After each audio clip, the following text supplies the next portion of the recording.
Okay, hi everybody and welcome.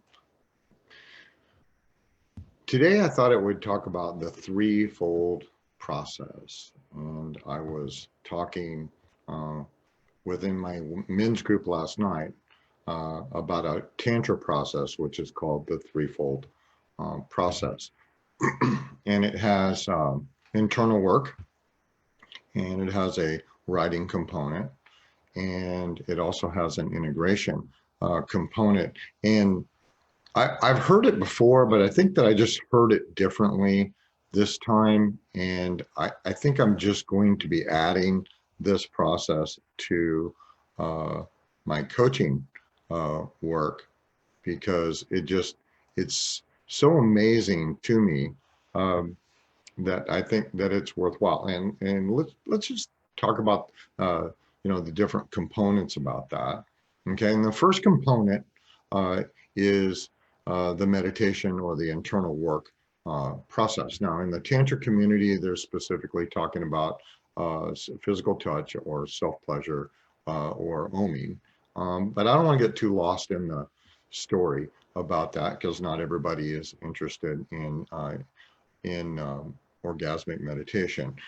So when I say meditation, think in terms of you can sit uh, and do meditation. You can go walk, or you could do qigong, or you could do yin style yoga. One of the things in terms of meditation is any repetitive uh, activity is going to entrain the conscious mind and give the unconscious mind an opportunity to really do some interesting stuff. Now, if you're, if you're home with kids or you got grandkids and stuff, one of the things that you might want to consider in terms of meditation is coloring or puzzles or even gardening.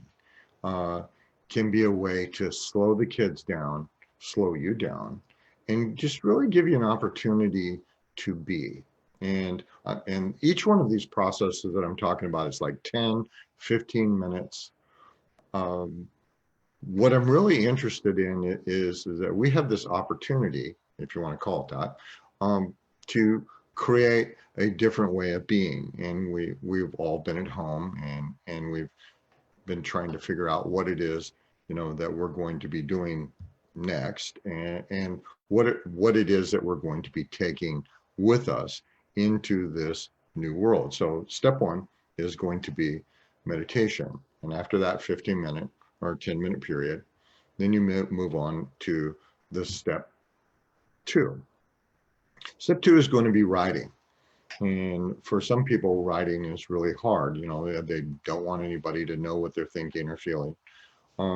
So you might want to consider like journaling on something like Live Journal. You can set all of the permissions to zero. You can have ultimate privacy, but it gives you an opportunity to write. Now, if you're a little more comfortable with writing, I think that when I recommend to my clients that they write, that they physically write on a piece of paper, and there's a little bit to this. So you spend 10 minutes, just doing free form, what it is that you're experiencing, how you're feeling, what you were thinking about while you were gardening or meditating or doing intimate touch with your partner, whatever it is that you may be doing. And the second part of this writing process is that you contact a trusted friend or your partner or whatever, and you actually read it aloud. Now, if your journal is about your partner, you might want to hold off, reading it to them. Just go somewhere and read it aloud yourself. And once it's been read, and once you've said the words, I want you to take that journal entry and tear it up.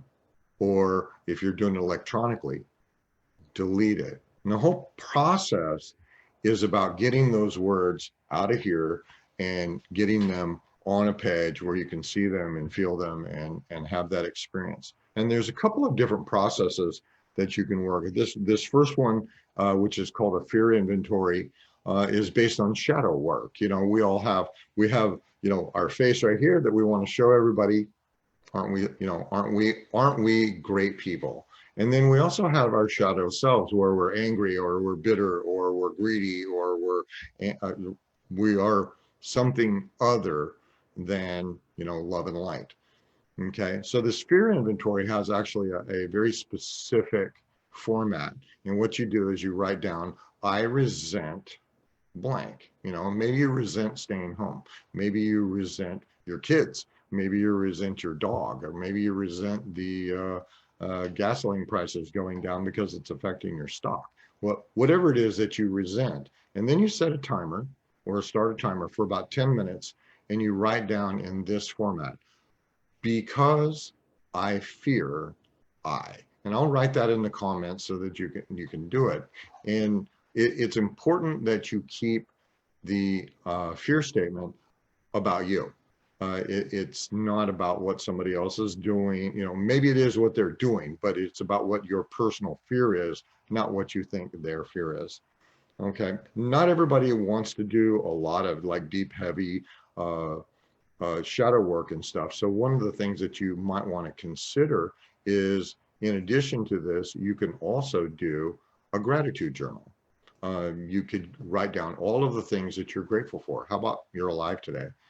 How about you have an opportunity to spend time with your family or your partner or your dog, and that you don't normally because you're at work. The other types of writing are a gratitude journal. What are you grateful for? You know, and spend about 10 minutes writing all of that down, or an abundance journal. I personally did an abundance thing because we have a tendency to, you know, look around, you know, what's happening in our world, and we don't always appreciate what we already have.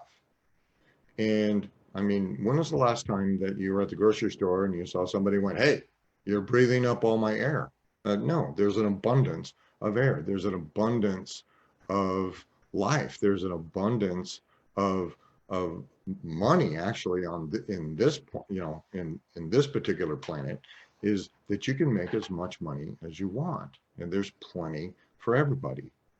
Okay, and then we'll move to the third segment, and this third segment is about movement. And you know, if you watch any of my videos and stuff, you'll know that I do yoga and I do, you know, all this other stuff. But interestingly enough, movement for me is kind of interesting. If there's a fixed format, you know, I did martial arts, you know, and there's katas, which are performed, you know, in an exact manner. Or, you know, if you go take dance lessons, you can learn how to foxtrot because there's a format. But when it comes to things like free form movement, like free form dance, that's hard for me. And there is actually a Facebook group that I found called Body Groove, and go check that out. It's called Body Groove. I'll put it in the comments. And this lady really gives you an opportunity to learn how to dance. And one of the things I really like about what she has to say is, if you don't feel stupid while you're doing her dance moves, you're not doing it right. Okay. The other things that you can do for movement is you can go for a walk, or you could do Tai Chi, or you could do yoga, or you could do whatever it is that you're doing that moves your body. And this process, this threefold process, I really want you to do all three. I want you to do your internal work or your meditation. I want you to do your writing and contact somebody, and then get out there and move your body around, and get all that stuff out of your system. And I'm going to be doing this for a while. You can always go to my 100 days of page, and I'm going to actually start a 100 days program where I'm doing this threefold process. You know, no guarantees that it'll be perfect, because that's not the goal. But the goal is to really take a look at all of the things that we're having an opportunity to learn and have an opportunity to create. And in the meantime, you know, let's let go of the fears and start really creating a world that we want to live in. So thanks for watching. Please like and share if you have an opportunity, and I'll talk to you soon.